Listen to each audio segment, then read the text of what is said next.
UP TET में EBS से यानी पर्यावरण अध्ययन से पूछे गए प्रश्नों को देखेंगे।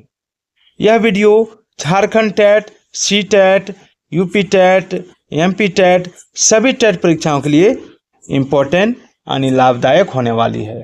तो चलिए स्टार्ट करते हैं। देखते हैं पहला सवाल। पहला सवाल है कि विश्व पर्यावरण दिवस कब मनाया जाता है।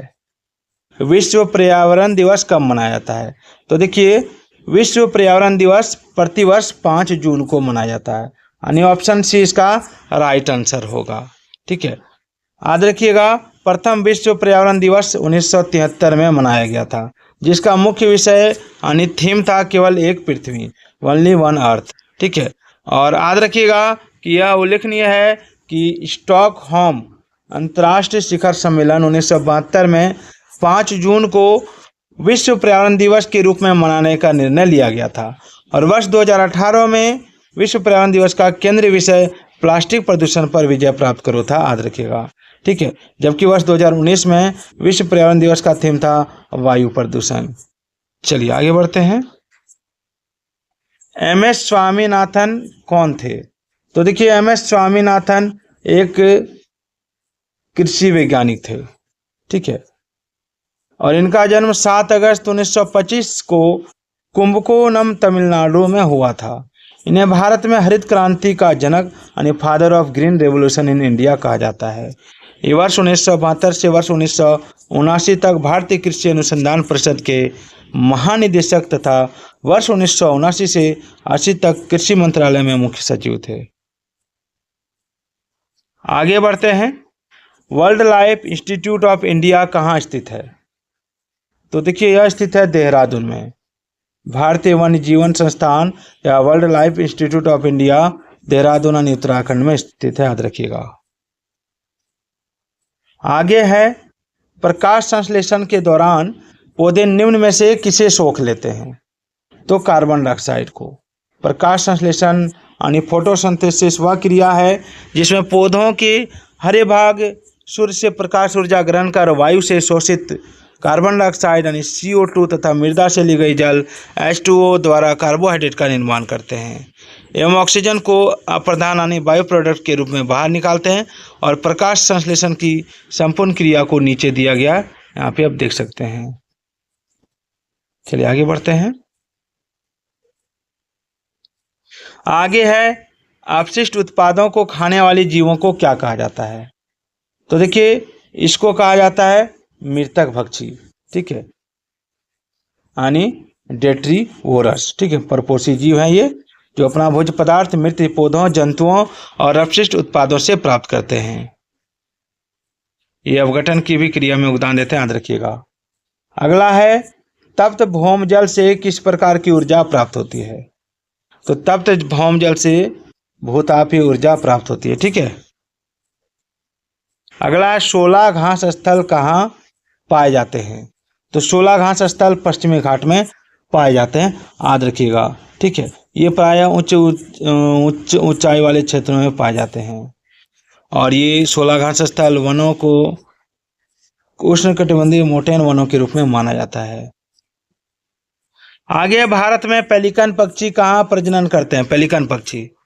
तो देखिए, भारत में पेलिकन पक्षी आपका नीलापट्टू, कुंथनकुलम, कोकारे, बेलूर, इसमें यानी उपरोक्त सभी में, ठीक है, उपरोक्त सभी में प्रजनन करते हैं। मिनी माता रोग ऐसा मछली खाने से होता है जिसमें अधिक मात्रा में पाया जाता है। क्या पाया जाता है? तो पारा।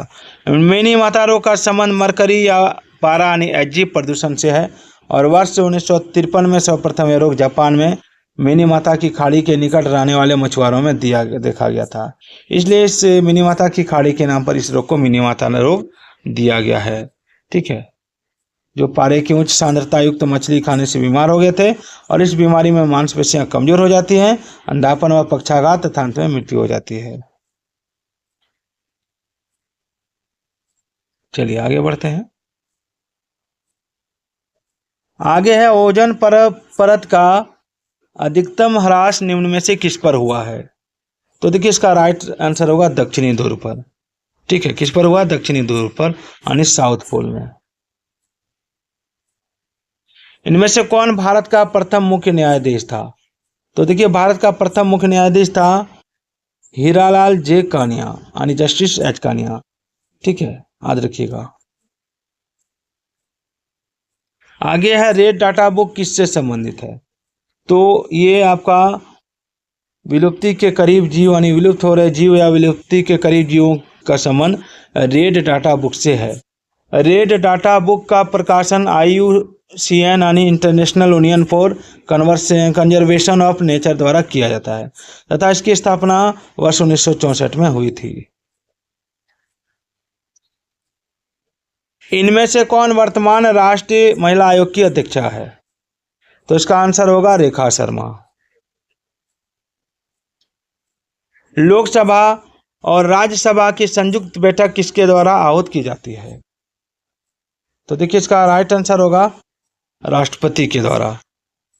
चलिए आगे है, संविधान के किस भाग में पंचायती राज व्यवस्था संबंधी प्रावधान किए गए हैं? तो भाग 9 में। ठीक है, चलिए आगे बढ़ते हैं।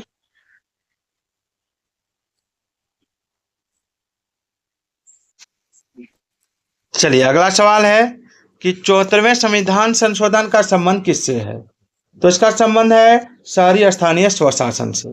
ठीक है, 74वें संविधान संशोधन अधिनियम 1992 के द्वारा संविधान में भाग 9 को जोड़ा गया जो शहरी स्थानीय स्वशासन यानी अर्बन लोकल सेल्फ गवर्नमेंट से संबंधित है।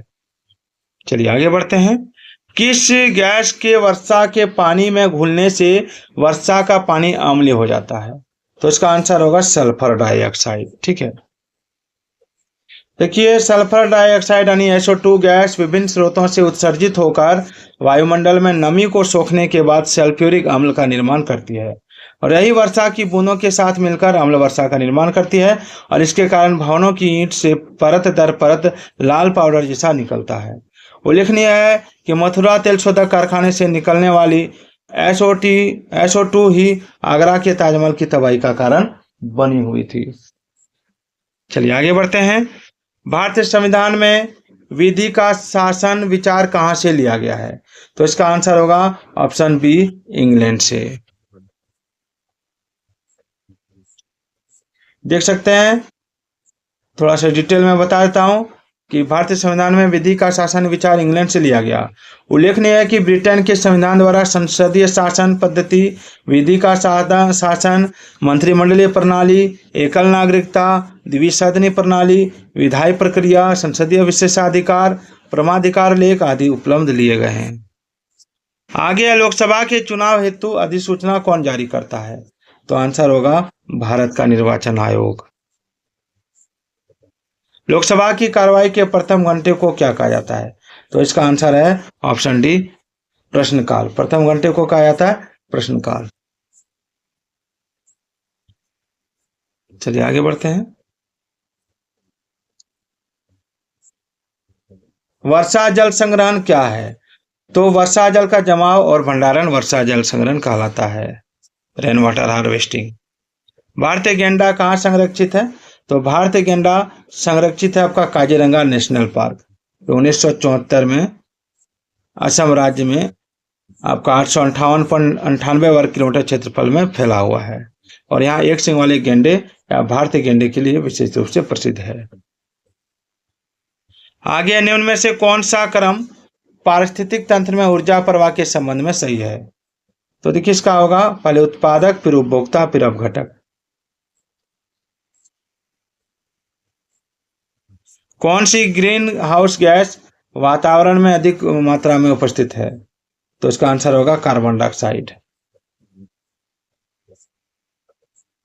ग्रीन हाउस गैसों का द्वारा अवरक्त विकिरण को अवशोषित कर लिए जाने के कारण वायुमंडल का तापमान बढ़ता है, जिसे ग्रीन हाउस प्रभाव कहते हैं। और ग्रीन हाउस प्रभाव में सर्वाधिक योगदान देने वाली प्रमुख गैसें हैं जलवाष्प 36 से 70%, कार्बन डाइऑक्साइड 9 से 26%, मीथेन 4 से 9%, ओजोन 3 से 7%। किस वर्ण की उपस्थिति के कारण पौधे हरे होते हैं? तो क्लोरोफिल के कारण। चलिए आगे बढ़ते हैं। मानवीय गतिविधियां जो पृथ्वी पर जलवायु परिवर्तन के लिए जिम्मेदार है, कौन ठो है? तो देखिए उपयुक्त सभी: वनों को जलाना, कृषि क्रियाकलाप, एयरोसोल कैन का उपयोग। चलिए, यूफोरबिएसी फैमिली की कौन सी फसल बायोडीजल उत्पन्न करने के लिए जानी जाती है? तो ऑप्शन ए जेट्रोफा। जड़ी बूटियों की रानी भारत की सबसे पवित्र जड़ी बूटी है। इस औषधीय पौधे का हिंदू धर्म में महत्व है और इसका वानस्पतिक नाम ओसिमन सैंक्टम है। इसको सामान्यतः किस नाम से जाना जाता है? तो ऑप्शन ए तुलसी। पीने के लिए सुरक्षित पानी को क्या कहते हैं? तो पीने योग्य पानी। आगे है कि वर्ष 1984, ठीक है, वर्ष 1984 की भोपाल गैस त्रासदी निम्न में से किस गैस के रिसाव के कारण हुई थी? तो मिथाइल आइसोसाइनेट, ठीक है, और ये हुई थी 1984 में। तो देखिए वीडियो कैसी लगी एक बार कमेंट जरूर कीजिएगा। तो मिलते हैं, जय हिंद जय भारत।